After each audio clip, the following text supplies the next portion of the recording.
The Ensemble podcast is intended for professional financial advisors. All discussion is limited to publicly available information and should not be interpreted as legal, professional, or financial advice. Ensemble does not hold an AFS license nor provide any financial services. Before making investment decisions, you should obtain financial advice from a qualified financial advisor.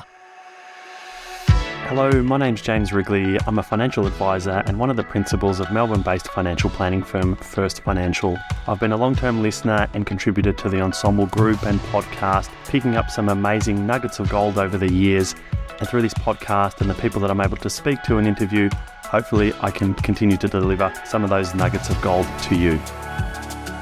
IntelliFlow is on a mission to give more people access to financial advice. Their technology, IntelliFlow Office, powers and streamlines the advisory experience for over 30,000 financial advisors worldwide, making an impact at every stage of the advice process, including practice management, revenue management, cash flow modelling, client portals, and more. IntelliFlow Office helps advisors manage all their client and provider data within a single integrated ecosystem that just works. Discover IntelliFlow for yourself by visiting intelliflow.com. Hello, welcome back to another episode. I'm James Wrigley. Got the pleasure of speaking with Trish Gregory today. Trish, thank you for joining me. You're at Fox Hare at the moment, but we'll get into a bit of your story. We're going to talk women in financial advice or financial planning. Trish, you've suggested some fantastic topics that we're going to get into, so really looking forward to this episode, and thanks for joining me. Thank you for having me. I'm very excited to be here. My very first time on this podcast was when I just was joining Fox Hare, when Jess Brady was doing the podcast. Now I've been in the company for a bit over a year, so it's wonderful to jump on again and connect with you. You've been doing an amazing job. Come back again. What was your first episode about? I haven't listened to it. What were you talking about in that one?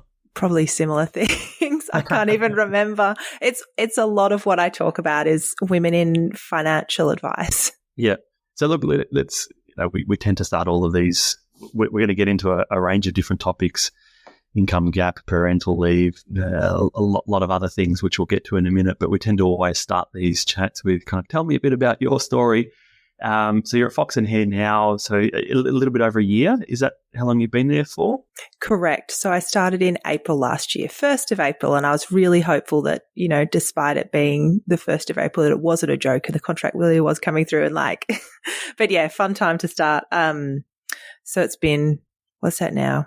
A year and 2 months. A year and a bit, yeah. So I saw on one of your posts on LinkedIn, some comment about you being remote. Does Fox Hare just work completely remote these days? Do you have an office? What's the setup?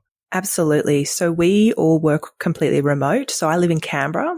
Fox Hare's office is in Sydney, although it is a one of those share offices. It's called the Hub.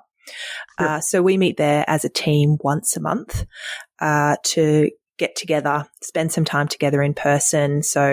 But beyond that, yeah, we're all completely in our homes. So we have people working in Wollongong. We have a couple in Sydney. We have one down in Geelong, one in Tasmania.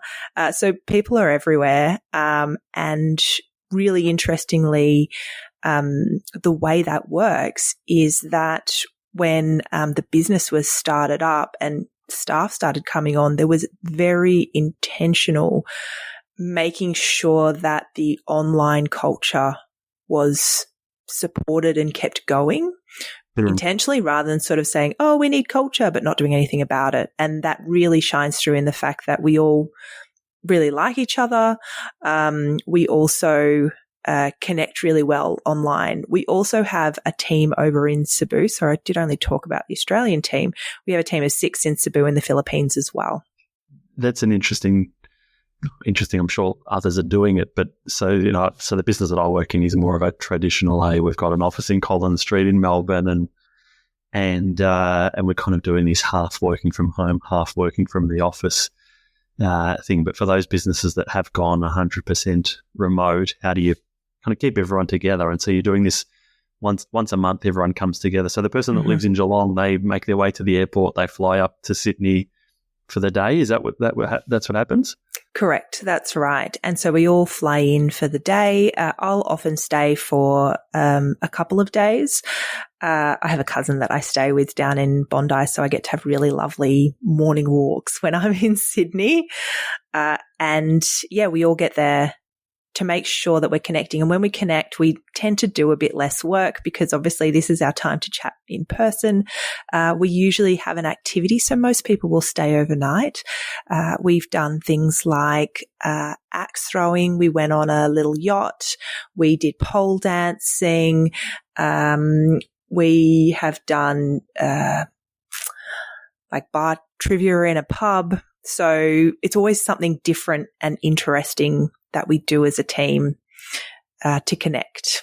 And is there, outside of that in-person connecting, like what have you made the, with such a distance between so many people, obviously people in a different country over in the Philippines, but then just dotted around Australia, how have you managed to keep everyone together and feeling part of a team and working, towards common goals and these kind of things when everyone's so remote outside of the meeting up? Is there anything that you're doing outside of that monthly meetup?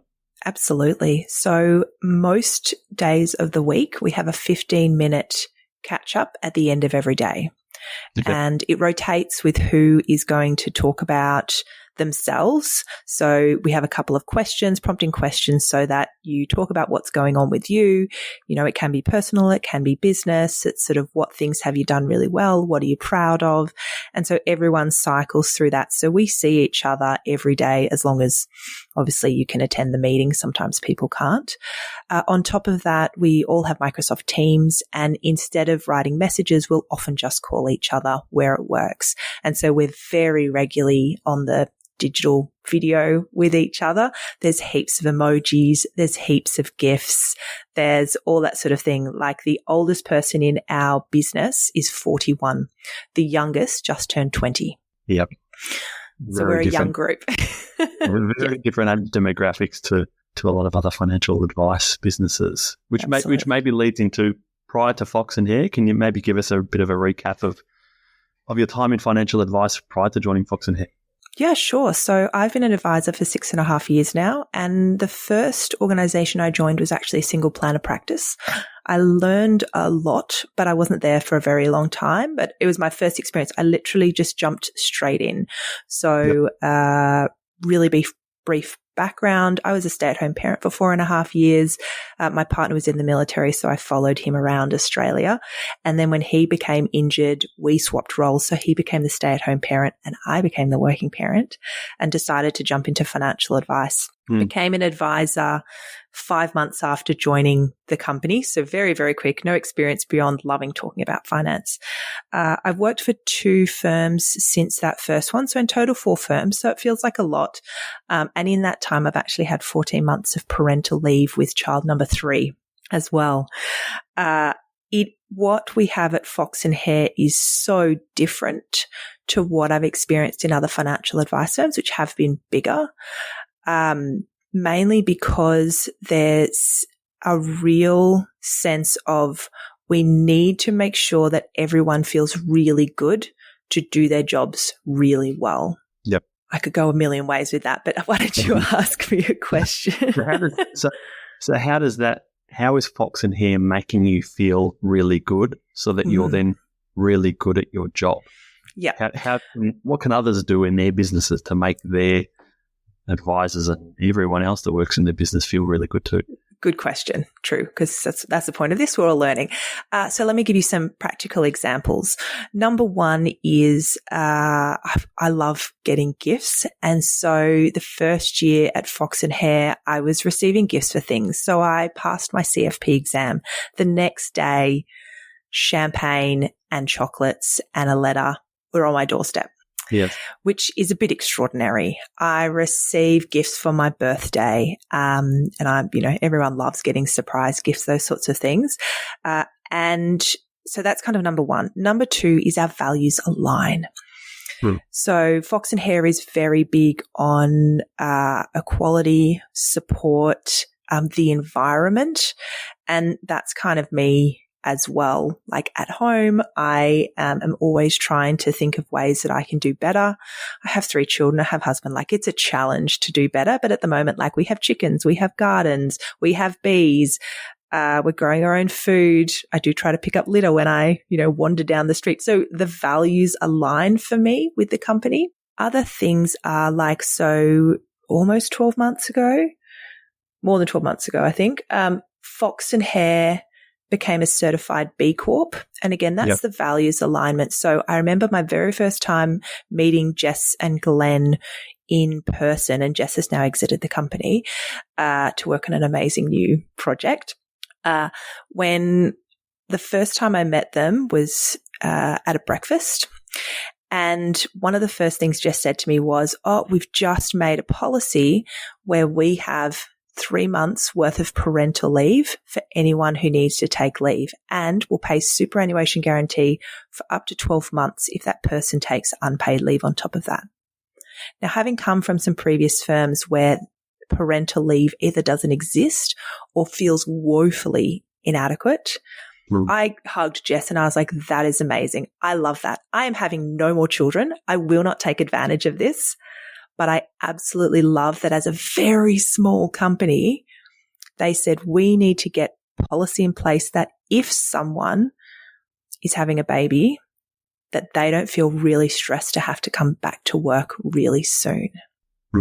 And those are some of the things that Fox Hare works to its, like, lives by its values. Absolutely. And that makes a difference to me. Yeah. So on the topic of parental leave, you've worked in a few other businesses. You just spoke, really highly of what Fox Hare is doing, but the parental leave generally in financial advice, do you think is it being dealt with at a bare minimum? There's the law says we need to do this, so that's what we're doing. We're not going any further above, the SG for a whole year. That's incredible, particularly for a small business. Is your sense that most businesses are just doing the bare minimum that they need to get by?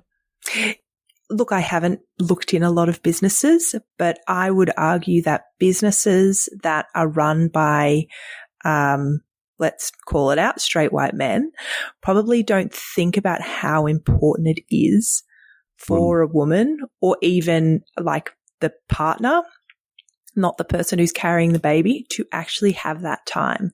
So when I went on leave for my first child, 18 months, I was supposed to take 12 months off. I asked for an extra 6 months because I was exhausted.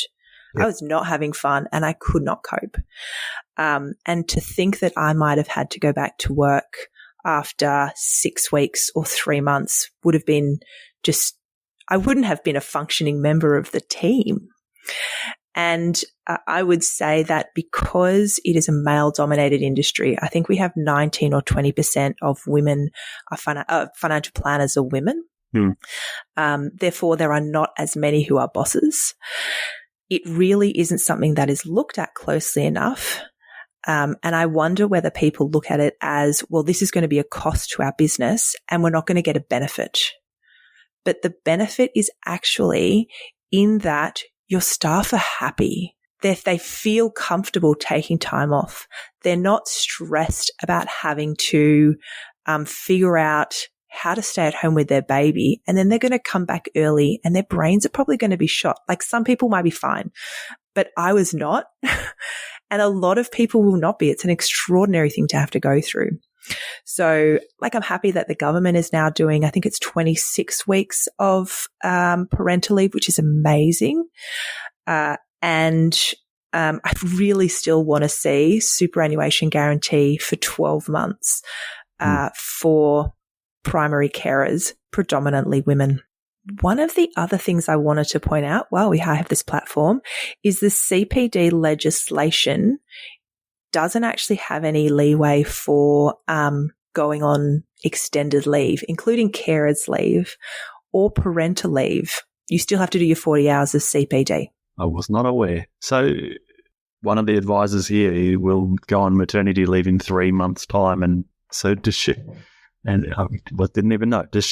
Will she plans on taking 12 months off? Mm-hmm.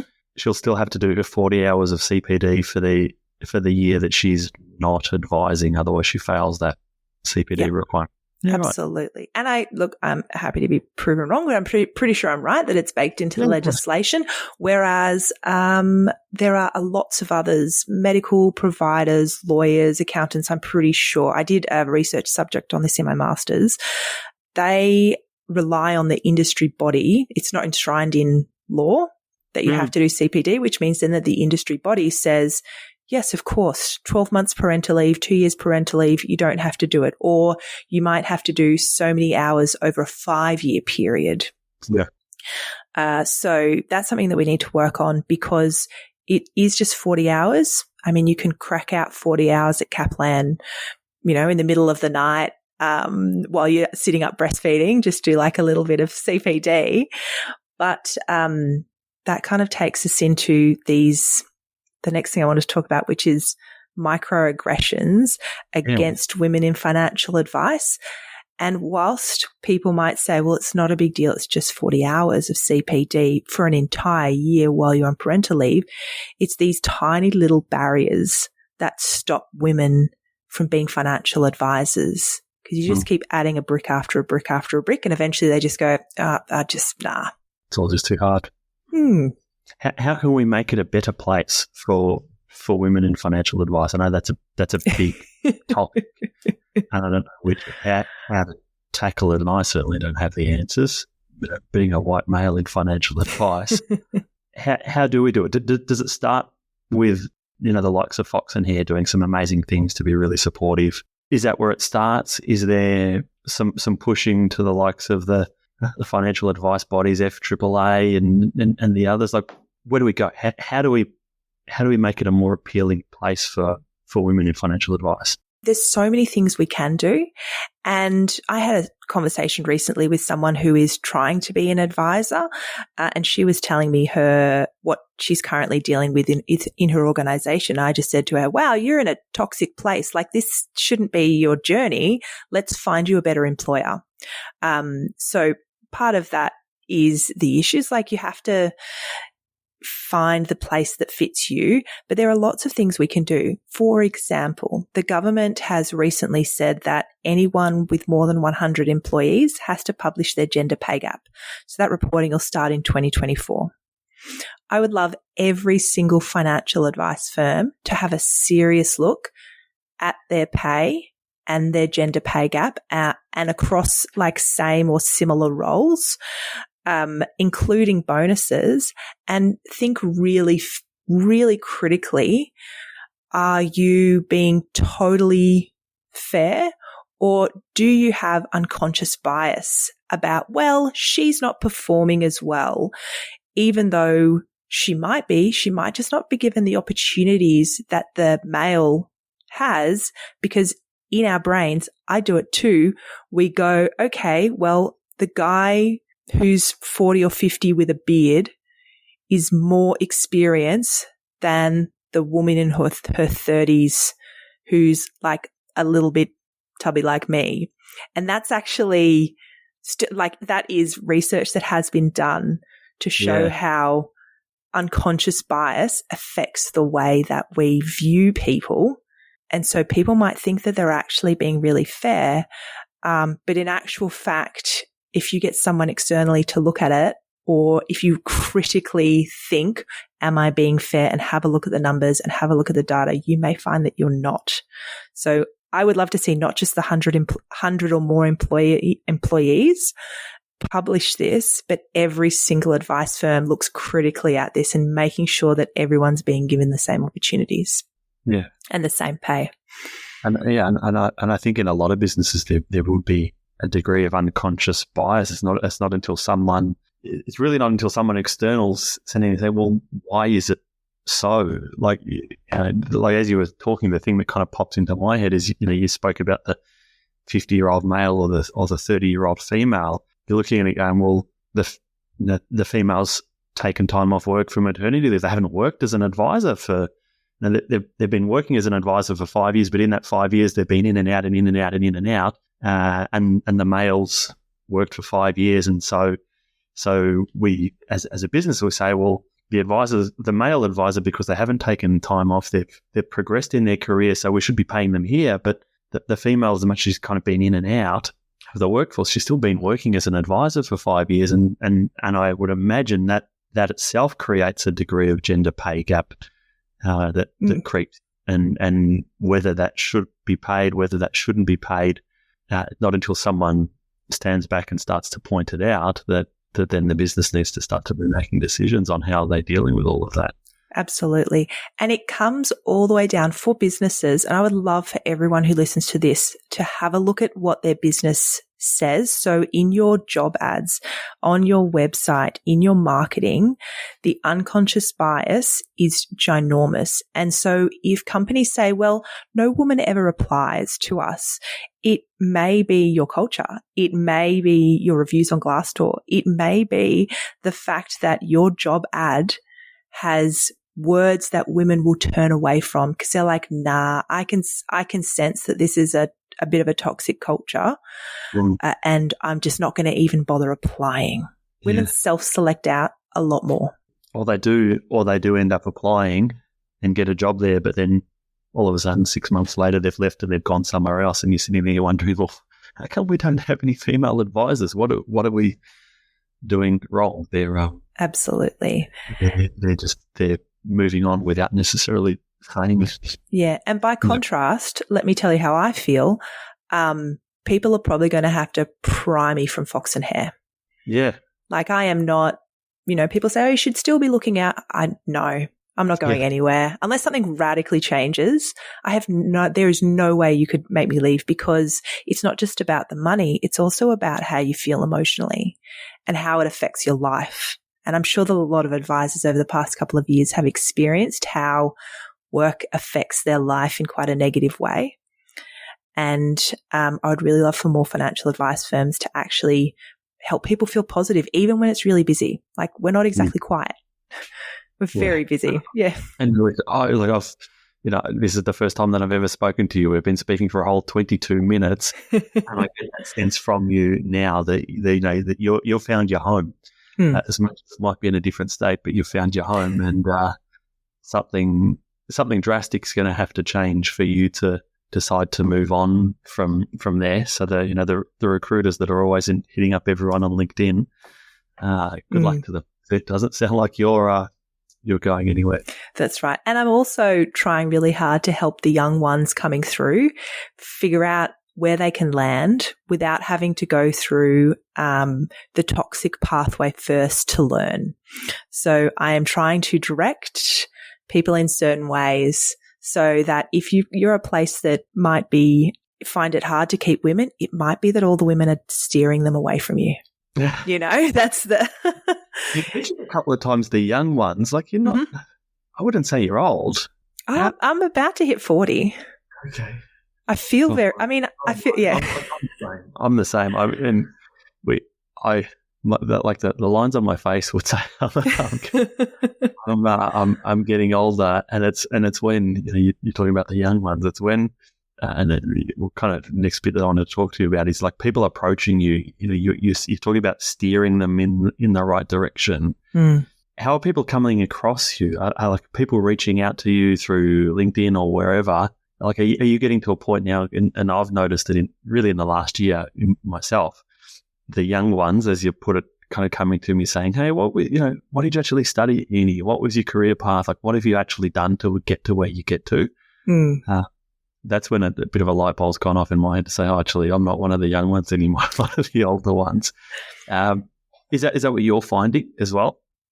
Yeah, so I say the young ones because they can literally be half my age and have already been working for 2 years. Yeah. So I say the young ones, but they're younger than me mostly.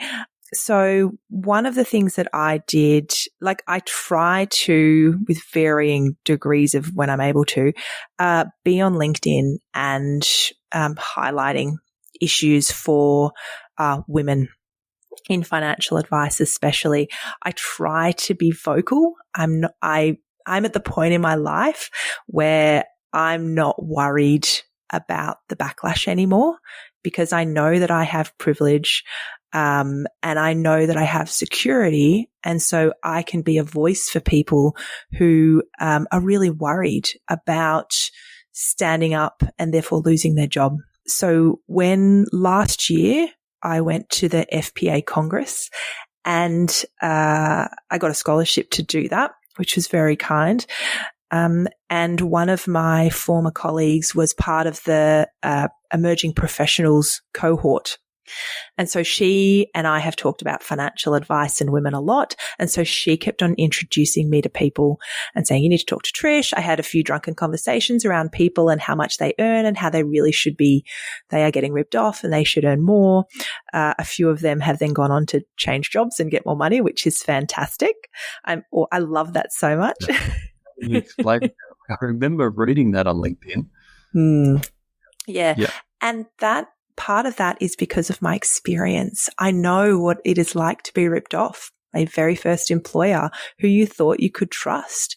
So, and I know that I have been paid less than my male colleagues, literally $10,000 less doing the same job. So I know what it's like and I don't want people to have to go through that. So, as an example, one of my former colleagues is working with someone and he reached out and said, I'm working with someone. I'd really love for you to have a chat with her because she's feeling like maybe she doesn't want to do advice because of the place we're in. So absolutely happy to have a chat with her.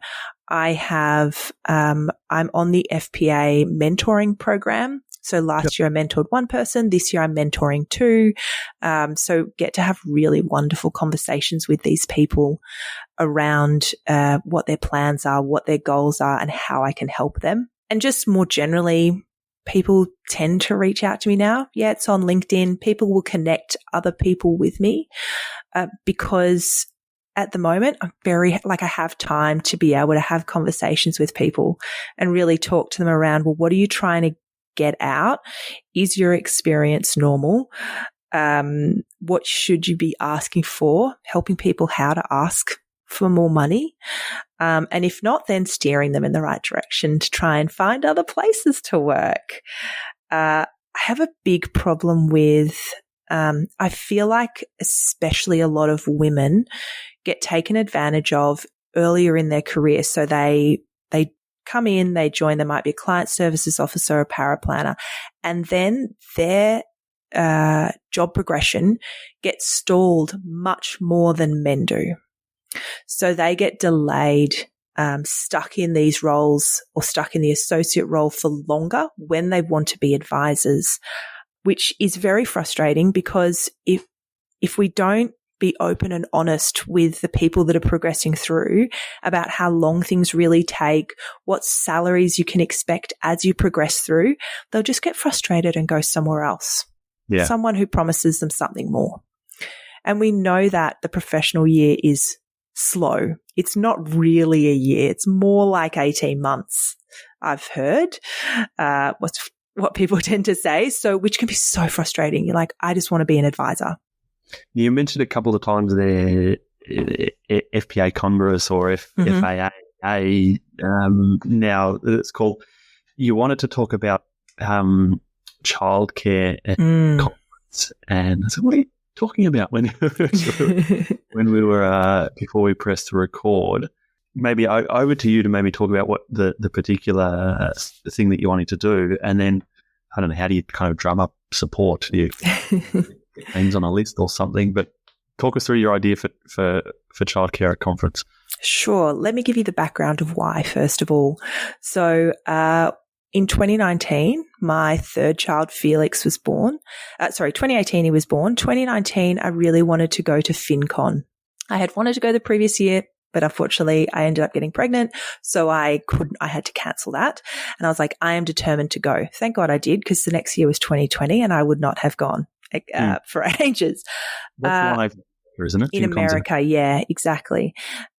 And it's filled, for people who don't know, it's filled with financial nerds, not just financial planners, all amazing things, content creators, that sort of stuff. You can learn a lot from the Americans. So Felix, I really wanted to go. He was 9.5 months old. He was still breastfed. There was no way I could leave him for 2 weeks. Fortunately, FinCon had free childcare that they were trialing for the first time. So I registered straight away for that to be on the free childcare list, got my space, which meant that I had 3 days at FinCon where I dropped Felix off at childcare. I went and did FinCon, picked him up for lunch, dropped him back off, did more FinCon, picked him up at the end. like the end of the day.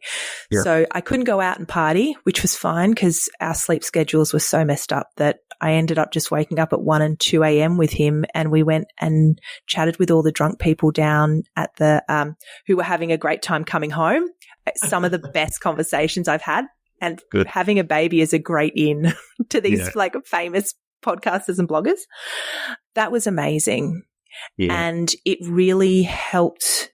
It helps with inclusivity, making sure that people who may not have the resources to figure out how to get to these events, get to these events. So what I would love to see is for the next FAAA Congress in November is that we have childcare there. And the reason for that is you may be, like me, have gone on parental leave. You may be currently working, but maybe your child's only in childcare 2 or 3 days a week. Maybe you're breastfeeding and you can't not take your child with you overnight or for a couple of days. We don't want to have to, we don't want primary carers, predominantly women, to have to say, I can't go to this industry event that I'd like to go to because I have a child. That's another one of those little barriers. And you can't reasonably have an entire 2 days of conference with a baby with you. I mean, really tiny baby, yeah, but once they start crawling, like you can't concentrate. It's hard. You could, but like that's a lot. I took Felix when he was 3.5 months old to a 2-day conference, and that was easy because he just slept and he breastfed and he was practically invisible. So I have talked to the FAAA about it. I have sort of done all of the groundwork and sort of handed it off to them and said, I really want this to happen. But what I love from the listeners is if you would take advantage of childcare at Congress, or if you know someone who might, please let me know. Look me up on LinkedIn, send a message through to the podcast and they can get it to me. I would love to know who might actually utilize this. I imagine there would be some people who would. Most of the people I know don't have very small children anymore, but it's one of those things that can make the difference for women being able to be more involved in the industry as we turn into a profession. Yeah. We had, when we had young kids, there was a, back then we were licensed through one of the big groups. We had 2 years or so, 18 months, 2 years. We were kind of self-licensed for a while. Then we went to one of the big licenses. Then we went back to self-licensed.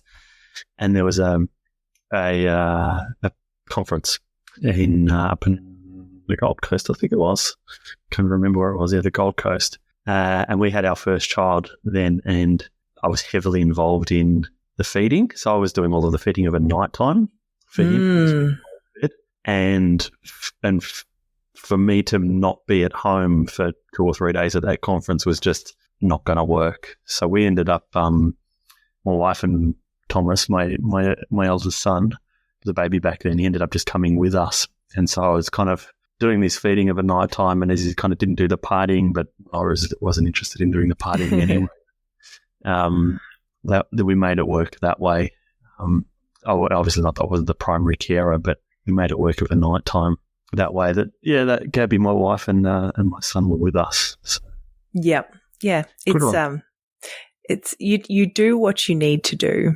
Exactly. I would also say that something that could be quite easy, because let's go with small wins and build on it. So, do congresses have a pumping room? Yes. Do they have a breastfeeding room? When I joined my previous company, I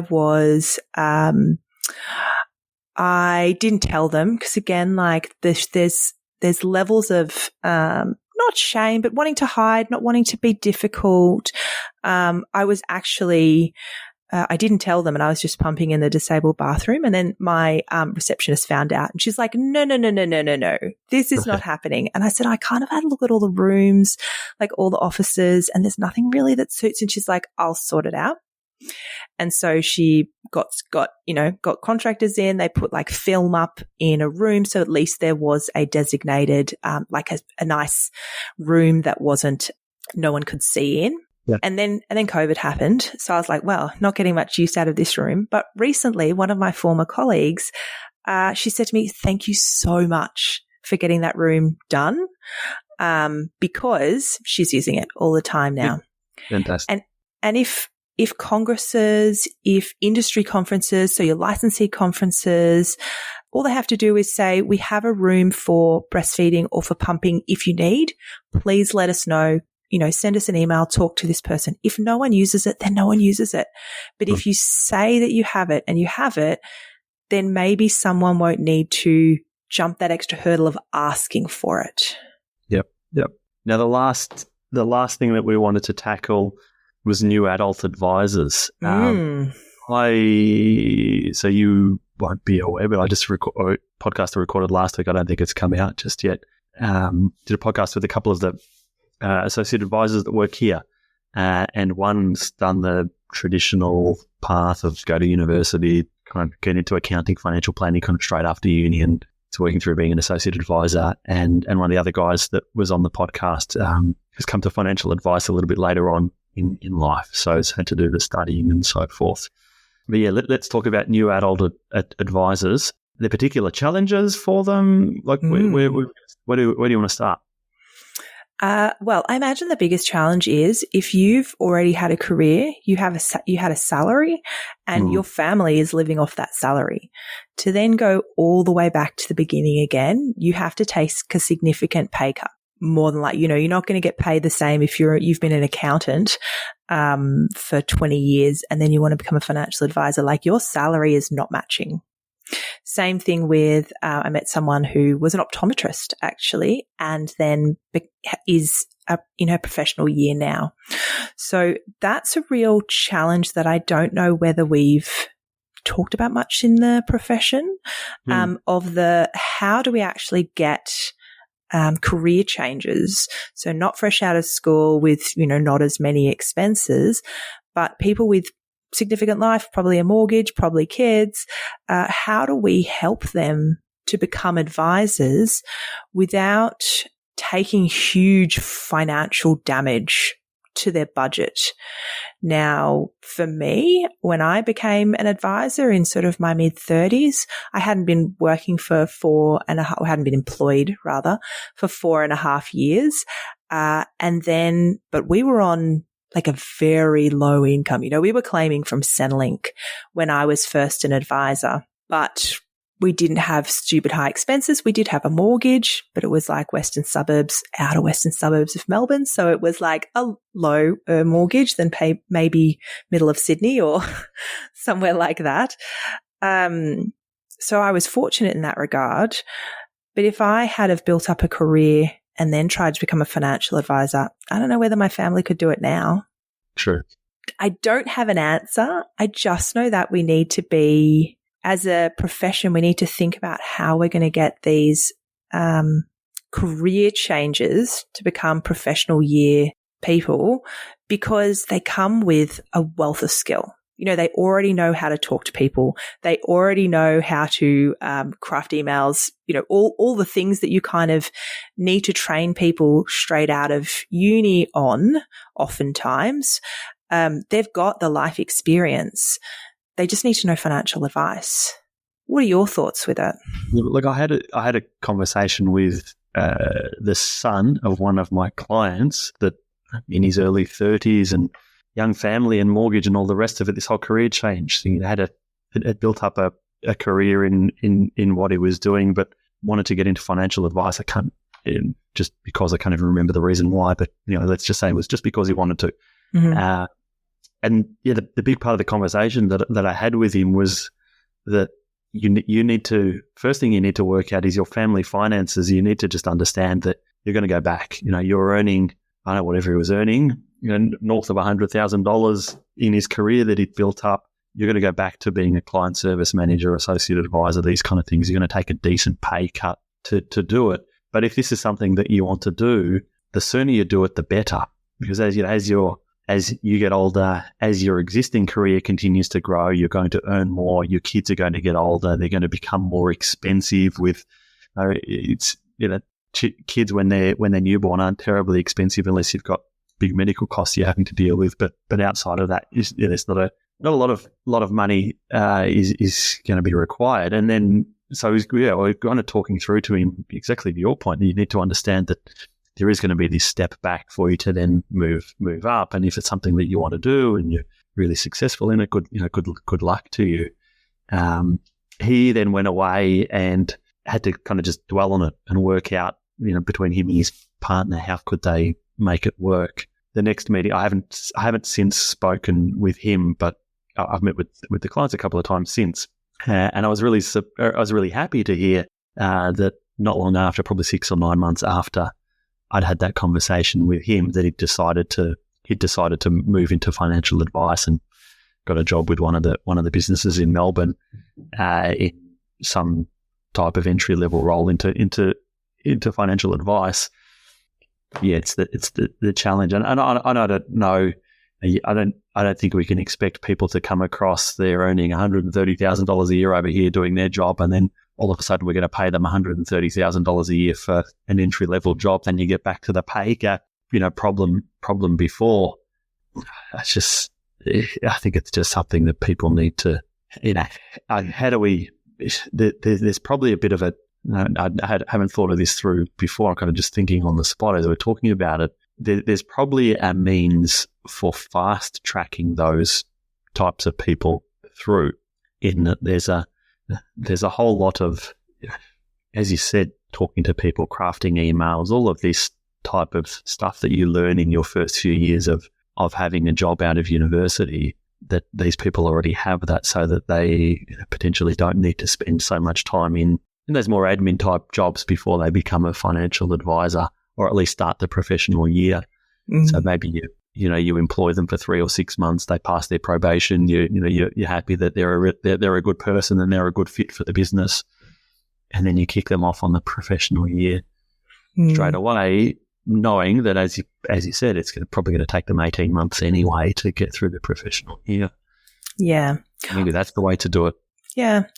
I also think that we need to point out to people that this is a really amazing career. I love what I do. Sure, all of us would love the compliance burden to be less, wouldn't we all? But this career is so flexible. This career it feels really good to help people. And you can significantly increase your income. Once you've passed your professional year, once you gather some experience, if you're doing well, you can quickly get above 6 figures, $100,000 plus.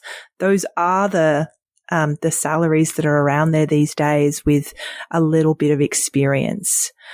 Kind of need them these days with inflation rates and the way the mortgage interests keep going up. But, I know that I have talked about how things can be really hard and how much more we need to do. But I can tell you that as a female in financial advice, I would not be anywhere else, because I get to do so much, to help so much, to change so much. It feels good and I get paid well for it. Yeah, and you in particular, you're doing a lot to give back. Just in some of the things that you mentioned now, quite aside from the volunteering and everything else that you're doing through Fox and Hare, like just being part of this mentoring program with other advisors and being open to chat, I would imagine that brings a degree of satisfaction to you as well. Not only are you enjoy the job that you do as a day job, but being able to kind of give back and support others that are coming through. I would imagine that's a lot of satisfaction for you as well. Absolutely. I love it. And I draw from, like I said, my own experiences of not particularly being well looked after in the beginning by an employer, so I just try to help people to avoid those mistakes in the beginning so that they can see how amazing it is. Because sometimes, you just have to drudge through the drudgery to get to where you want to be and to figure out what you want. Like, I didn't know whether I wanted to work with retirees, with self-managed super funds, with whatever. But working with millennials is my absolute jam. Well, Trish, thank you for joining me this morning. It's been a pleasure to speak with you. Great to finally chat. Thanks for coming on the podcast. Thank you so much for having me. This has been wonderful. And if anyone wants to connect, find me on LinkedIn, Trish Gregory. Shouldn't be too hard to find, hopefully. That's it. We'll put some links in the show notes, and wherever you're watching or listening, I was going to say watching, wherever you're listening to this, there'll be some links to find Trish. Thank you. Thanks. Bye.